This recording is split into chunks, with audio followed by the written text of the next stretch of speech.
पांडवेश्वर विधानसभा अंतर्गत नवग्राम के village committee की ओर से पुनर्वासन की मांग पर ईसीएल के सोनपुर बाजारी पेंच का कामकाज रोककर प्रदर्शन किया गया। इस संबंध में नवोग्राम विलेज कमेटी के अध्यक्ष सतनशो मंडल और सचिव सिराज ने कहा कि वर्ष 2023 से हमारे नवोग्राम का पुनर्वासन के लिए प्रबंधक के साथ बैठक हो रही है, लेकिन अभी तक इसका कोई निर्णय नहीं लिया गया है।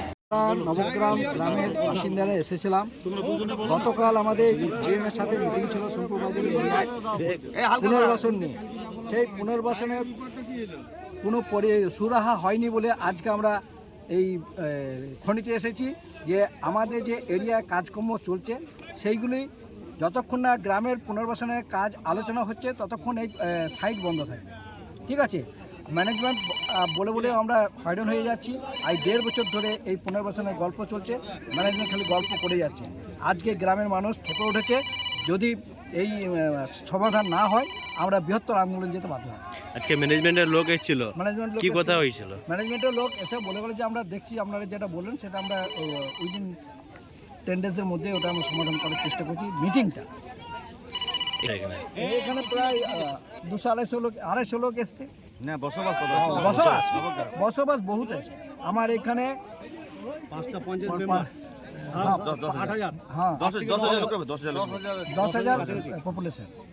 এই নিয়ে 2024 সাল থেকে এই নিয়ে 4টে মিটিং হয়েছে, কোনো ইয়ে হয়নি, সুরাহা হয়নি। ম্যানেজমেন্টের কাছে আমরা কোনো সুরাহা পাইনি। আপনার আছে, চাকরি আছে, আমাদের এখানে জলের ব্যবস্থা করতে হবে। ডাস্ট হচ্ছে, সে ডাস্ট যা ইমিডিয়েট বন্ধ হয়, আর ভাইব্রেশন বন্ধ হয়। যে জমিগুলো নিয়ে নিচ্ছে ওইটা তো বলতে হবে।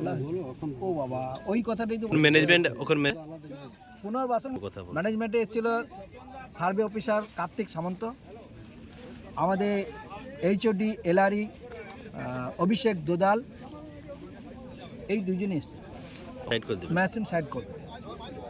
আপনার পরিচয়? আমার নাম সতনশো মন্ডল, নবগ্রাম ভিলেজ কমিটির সদস্য। আমাদের দাবি যদি পূরণ না হয় আমরা অনির্দিষ্টকালের জন্য খনি বন্ধ করতে। দেখুন আছে, দেখুন এইখানে ম্যানেজমেন্ট আমাদের যেভাবে টালবাহানা করছে, ম্যানেজমেন্টের সব দীর্ঘদিন ধরে 2023 সাল থেকে আমাদের মিটিং চলছে।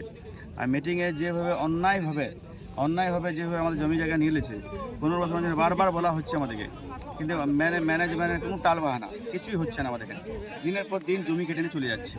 এই জন্য আজ গ্রামবাসী লোক ক্ষিপ্ত হয়ে করে আজকে পেঁচে এসেছে নিজের অধিকার লড়াইয়ের জন্য। আমাদের দুটোই, আমাদের সামনে একটা মেন নবগ্রাম টু পাণ্ডবেশ্বর একটা মেন রাস্তা আছে। এখানে বিডিও অফিস আছে, আমাদের থানা আছে, আমাদের ব্লক আছে, আমাদের হেলথ সেন্টার আছে, নানা কাজে আমরা যেতে হয় আমাদেরকে। এখান থেকে 10 থেকে 20 মিটার দূরে পেস্টটা আছে। তো যদি রাস্তা কেটে দেয় তো আমাদের আসা যাওয়ার রাস্তা নেই আমাদের। এই জন্যে আমরা আজকে গ্রামের লোক ডেপুটেশন দিতে এসেছি আমরা, যে এই পেছে এই ধারে যেমন না এগোতে আসে। আর আমাদের কাল একটা প্রাইমারি মিটিং ভিলেজ কমিটির সঙ্গে হয়েছিল জিএমের সঙ্গে, সেই মিটিং আমাদের পোস্টপন্ড হয়েছে। আমাদের পুনর্বাসন নিয়ে কোনো আলোচনা করেনি। ওখানে কি ফেসলা হলো? ম্যানেজমেন্ট বলেছে যে ইমিডিয়েটলি মেশিনটা হাঁটিয়ে দেবো, কাটবো না, আর ইমিডিয়েটলি আমরা একটা ভিলেজ কমিটির সঙ্গে মিটিং করবো এই পুনর্বাসন নিয়ে। পরে ডেট দেয়নি। আমার নাম শেখ সিরাজ, ভিলেज कमेटी प्रेसिडेंट। पांडवेश्वर से मंथन पासवान की रिपोर्ट, पीवीटीवी न्यूज़।